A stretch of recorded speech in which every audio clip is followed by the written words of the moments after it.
Hello guys, तो कैसे हो आप लोग। मैं लेकर आ गया हूँ एक न्यू एनीमे जिसका नाम है व्हेन सुपरनैचुरल बैटल्स बिकम कॉमनप्लेस। तो बिना और वक्त गवाए चलिए वीडियो को शुरू करते हैं। एपिसोड 1 की स्टार्टिंग में हम तोमोया नाम की एक लड़की को देख पाते हैं जो कि अपनी क्लब की तरफ जा रही होती है और बोलती है वो दिन बाकी दिनों की तरह एक नॉर्मली दिन था, लेकिन मैंने कभी सपने में भी नहीं सोचा था कि वो दिन हम सभी के लिए एक स्पेशल दिन बन जाएगा। इसके अगले पल वो अपने लिटरेचर क्लब के अंदर आती है जहाँ पर एक लड़का तोमोया को प्रैंक करने की कोशिश करता है। वो ऐसा बिहेव करता है कि उसके पास सुपर पावर्स है और वो उसको बाहर निकालने की कोशिश कर रहा है, लेकिन तोमोया को पता होता है कि वो लड़का मतलब कि आंदो एक चुनिबियो है और वो हमेशा इस तरीके की हरकतें करते रहता है, इसलिए वो उसको ज्यादा भाव नहीं देती। कुछ देर बाद उस क्लब के अंदर हाथों को भी आती है और आंदो उसको भी प्रैंक करने की कोशिश करता है और हाथों को तो प्रैंक भी हो जाती है और वो तो हॉस्पिटल से कॉल लगाने लग जाती है। और ये देखकर आंदो काफी ज्यादा शॉक्ड होकर हॉस्पिटल के नंबर से माफी मांगने लग जाता है और इसका इस बार भी प्रैंक फेल हो जाता है और वो सोचता है कि इस बार वो कुछ डेंजरस करेगा। फिर कुछ देर बाद वहाँ पर एक चिपियो नाम की लड़की आती है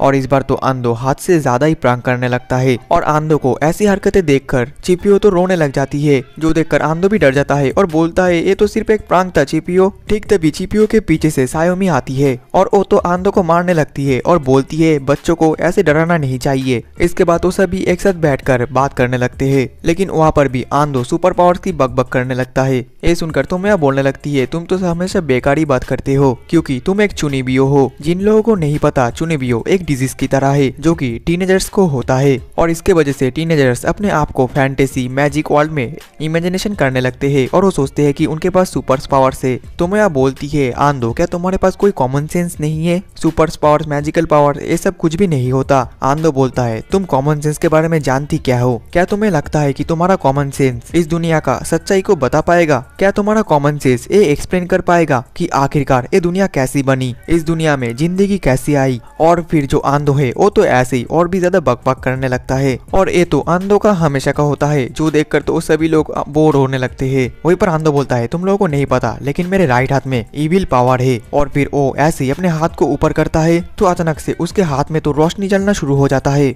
और ये देखकर तो वो सभी बहुत ही हैरान हो जाते हैं और वो सोचते हैं कि आंदो उनके साथ फिर से प्रैंक कर रहा है, लेकिन असल में तो ये आंदो को भी नहीं पता कि आखिरकार उसके साथ ये क्या हो रहा है। और फिर वो रोशनी धीरे धीरे बहुत ही ज्यादा बढ़ जाता है और यही पर ये सीन कट हो जाता है और फिर हमें 6 महीने के बाद का सीन को दिखाया जाता है जहाँ पर हमेशा की तरह तोमोया अपने लिटरेचर क्लब के अंदर आती है और आंदो फिर से उसके साथ प्रैंक करने लगता है, लेकिन तोमोया को सब कुछ पता होता है इसलिए वो आंदो को ज्यादा भाव नहीं देती और आंदो का प्रैंक फिर से फेल हो जाता है। कुछ देर बाद वहाँ पर हाथों को भी आ जाती है और आंदो उसके साथ भी प्रैंक करता है और हाथों को तो हमेशा की तरह आंदो के प्रैंक में फंस भी जाती है और वो एम्बुलेंस को कॉल लगाने लगती है, लेकिन आंदो उसको फिर से रोक देता है और आंदो बोलता है मेरा कुछ ज्यादा सीरियस कंडीशन नहीं है, लेकिन मुझे ऐसा लग रहा है कि मेरा राइट हाथ आग में जल रहा है, ये बहुत ही ज्यादा पेनफुल है। ये देखकर हाथों को बोलती है मुझे पता है कि अब मुझे क्या करना पड़ेगा और फिर वो अपने पावर से एक वाटर बॉल बनाती है और आंदो को उसके अंदर ही रख देती है और कुछ गलत होता उससे पहले जो तोमोया है उस समय को रोक देती है और फिर आंदो को उस वाटर बॉल से बाहर निकाल देती है और फिर सब कुछ पहले जैसा कर देती है और आंदो तो काफी ज्यादा खुश होता है क्योंकि वो बच गया है और फिर वो तोमोया को शुक्रिया बोलने लग जाता है।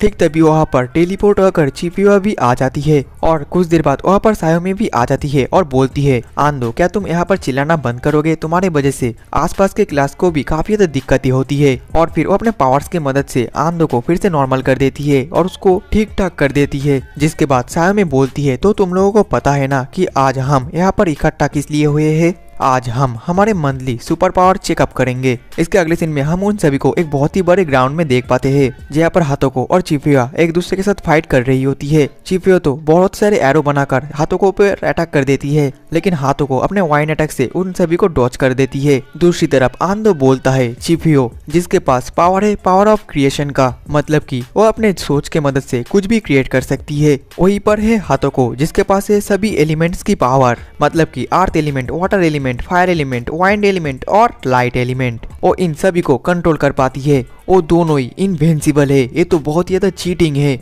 दूसरी तरफ वो दोनों ही अपने अपने पावर से काफी ज्यादा खतरनाक फाइट कर रहे होते हैं और वो दोनों ही तो फाइट करते हुए काफी ज्यादा सीरियस हो जाते हैं। यहाँ तक कि उनके फाइट को देखकर तो वो यहाँ पर जो इतने भी लोग बैठे थे वो भी काफी ज्यादा शॉक्ड होते हैं। तभी सायोमी बोलती है, तोमोया अब तुम्हारी बारी। फिर तोमोया अपने पावर की मदद से समय को रोक देती है और उन दोनों को एक जगह पर बैठा देती है और बोलती है, तुम लोगों ने काफी ज्यादा फाइट कर लिया, आप यहाँ पर रेस्ट करो। क्या तुम दोनों भूल गए, ये तो बस एक चेकअप था, तुम दोनों इतना ज्यादा सीरियस क्यों हो गए। जिसमें कि वो दोनों तोमोया से माफी मांगने लग जाते हैं और फिर हमें पता चलता है तोमोया के पास पावर है टाइम को मैनिपुलेट करने का और वो टाइम को पीछे तो नहीं कर सकती है लेकिन उसको फास्ट फॉरवर्ड कर सकती है और रोक सकती है। यहाँ तक कि वो समय को स्लो भी कर सकती है। और फिर वो सभी तो तोमोया को तारीफ करने लग जाते हैं लेकिन वो बातों बातों में तोमोया की काफी ज्यादा बेइज्जती भी कर देते हैं, जिस वजह से तोमोया काफी ज्यादा शर्मा जाती है और बोलती है, मैं और कभी भी अपने पावर्स को यूज नहीं करूंगी। जिसके बाद आंदो बोलता है, सायोमी अब तुम्हारी बारी है। सायोमी बोलती है, मेरे पावर्स तो चेंज ही नहीं हुए हैं। और ये बोलने के बाद वो हाथों को और चिपिया को रिस्टोर कर देती है, मतलब कि उन दोनों को बिल्कुल पहले जैसा कर देती है। और हमें पता चलता है सायोमी के पास पावर है राउट ऑफ ओरिजिन की, मतलब कि वो किसी भी चीज को छूकर उसको पहले जैसा कर देती है। एक तरीके से वो उस चीज को हील कर देती है या रिस्टोर कर देती है।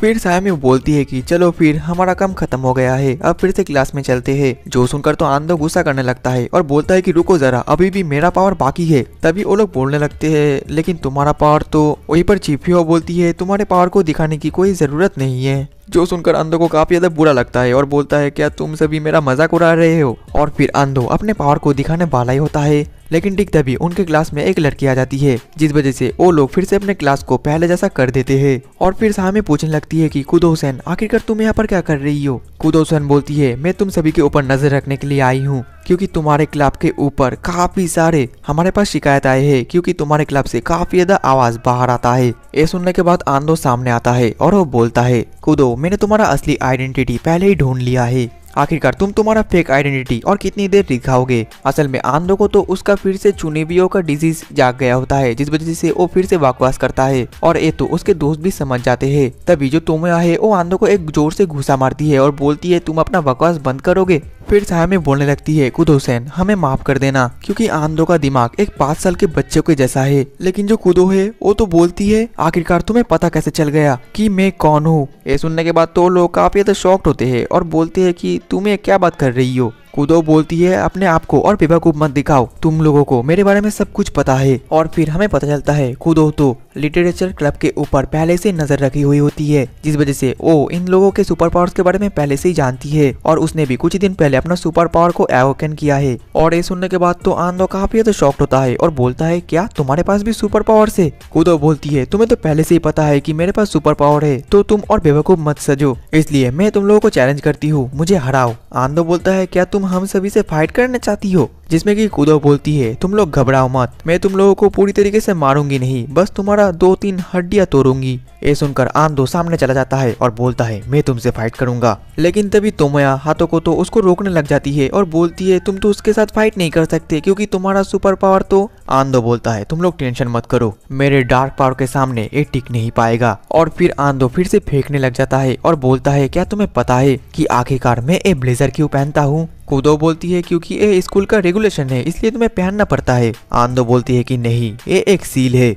जो कि मेरे असली पावर को हमेशा रोक कर रखता है और इसका वेट 1000 kg से भी ज्यादा है। और ये बोलने के बाद वो अपने शर्ट को फेंक देता है, लेकिन हाथों को तो उसको बहुत ही आसानी से पकड़ लेती है और बोलती है, ये तो बहुत ही ज्यादा हल्का है। वहीं पर साइड से सायोमी बोलती है, ये तो हमेशा ऐसे ही फेंकता रहता है। और फिर हम देख पाते हैं उनका फाइट शुरू होने वाला होता है, जिस वजह से तोमोया, हाथों को और सायोमी और चिपिया काफी ज्यादा टेंशन में होते हैं और वो लोग आंदो के ऊपर पूरी तरीके से बिलीव करते हैं। दूसरी तरफ आंदो अपने सुपर पावर को एक्टिवेट करता है और हम देख पाते हैं उसका सुपर पावर होता है कि उसके हाथ में एक सिर्फ डार्क फ्लेम जलता है। ये देखकर कुदो बोलती है, तुमने मुझे तुम्हारा पावर दिखा दिया और अब तुम्हारा पावर मेरा होगा। और ये बोलने के बाद वो आंदो के पावर को छीन लेती है। ये देखकर आंदो बोलता है कि तुमने मेरे डार्क को छीन लिया, मतलब कि तुम्हारे पास पावर छीनने की ताकत है। और फिर आंदो तो इमोशनल होकर रोने लग जाता है और बोलता है, डार्क के साथ मैंने पिछले 6 महीने बहुत ही अच्छी तरीके से बिताए हैं, मैं सोने से पहले उससे बात करता था, जगने के बाद उससे बात करता था। मेरे डार्क को वापस करो, ये मेरा एक लौता सुपर पावर था और तुमने उसे भी छीन लिया।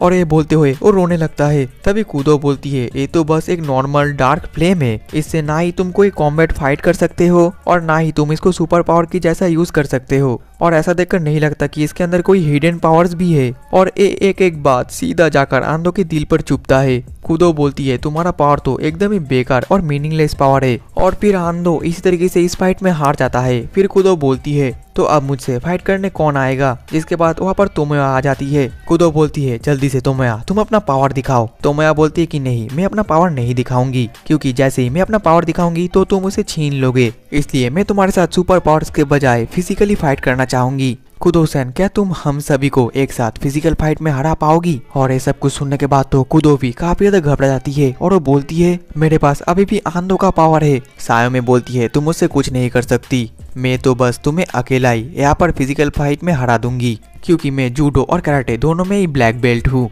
और ये बोलने के बाद तो वो कूदो को मारने लग जाती है और कूदो उससे माफी मांगने लग जाती है। और यही पर ये सीन कट होता है और अगले सीन में हमें बताया जाता है कि कूदो ने अपने पावर को बस एक ही महीने पहले अनलॉक किया है, लेकिन उसका सुपर पावर एकदम ही यूजलेस है। लेकिन एक हफ्ते पहले उसके फोन में एक बहुत ही ज्यादा अजीब सा मैसेज आया था, जिसके बाद वो काफी ज्यादा डर गई थी और उसने लिटरेचर क्लब के ऊपर नजर रखना शुरू किया। और कूदो तो सिर्फ डर गई थी, क्योंकि उसको सुपर नेचुरल पावर के बारे में कुछ भी पता नहीं था। लेकिन उसने आंधो का पावर को उसको वापस भी कर दिया, तो वो कोई बुरा तो लड़की नहीं है। तभी तोमोया बताने लगती है, अभी सबसे बड़ी प्रॉब्लम है कि कूदो-सैन को उस मैसेज किसने भेजा था। जो सुनकर तो सभी लोग सोच में पड़ जाते हैं। तभी सायोमी बोलती है, मुझे तो लगता है कि हम सभी के सुपर पावर किसी और ने अवॉइड करने के लिए मदद किया है। तभी तोमोया बोलती है, पिछले 6 महीने हम लोगों के साथ कुछ भी नहीं हुआ, लेकिन पता नहीं अब लगता है हमारे साथ कुछ तो होने वाला है। वही दूसरी तरफ स्कूल के बाहर एक पेड़ के ऊपर हम एक लड़के को देख पाते हैं जो कि लटका हुआ होता है, और वो तो लिटरेचर क्लब के ऊपर ही नजर रखा था। और वो बोलता है, तो आखिरकार लिटरेचर क्लब ने कूदो को हरा दिया है। मैं थोड़ा टेंशन में तो हूँ, लेकिन मुझे लगता है मुझे उन लोगों के साथ मुलाकात करना पड़ेगा और ये काफी ज्यादा इंटरेस्टिंग होने वाला है। और इसी के साथ ही हमारा एपिसोड 1 खत्म हो जाता है। तो दोस्तों, अगर आप लोगों को ये एनीमे पसंद आया है, तो आप लोग अगर इसका नेक्स्ट एपिसोड देखना चाहते हो, तो आप लोगों को वीडियो को लाइक करना पड़ेगा और कॉमेंट में नेक्स्ट एपिसोड कॉमेंट करना पड़ेगा। तो मिलते हैं नेक्स्ट एपिसोड में, तब तक के लिए टाटा बाय बाय सायोनारा।